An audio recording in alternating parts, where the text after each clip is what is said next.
Hello chess fans, this is Rick from Chess to Impress with a video on Magnus Carlsen almost blundering against Jan Nepomniachtchi.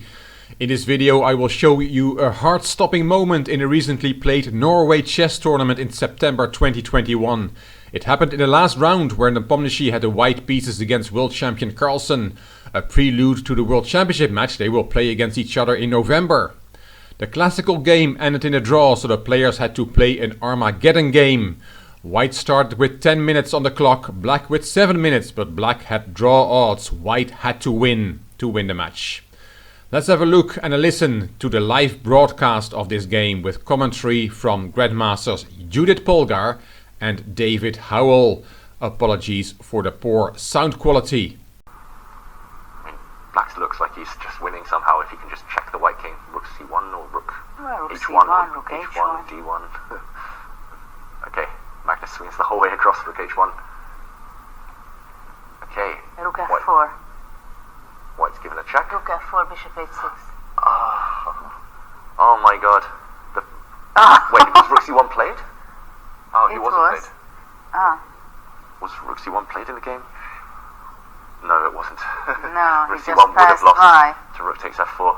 He went So- rook h1. Yeah. Maybe he wanted to go there, Yeah. and he noticed, right? He stopped. The demo board, the digital board, caught that move, but yeah, he swung the whole way across with his rook and dodged that bullet, avoiding this trick. Now, what was all this about? This is the position they were talking about after the 52nd move from white, bishop d4 to g7. Black has a winning position. What strikes is a difference in king's positions. The black king is much more centralized than the white king, and that's an important reason that black is winning in this position, and he only needed a draw.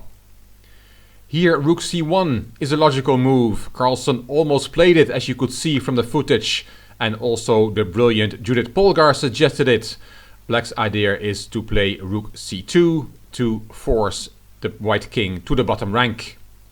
But Carlsen saw just on time that rook c1 is a big blunder. He did not release the rook, so he was allowed to play it to h1 as we saw.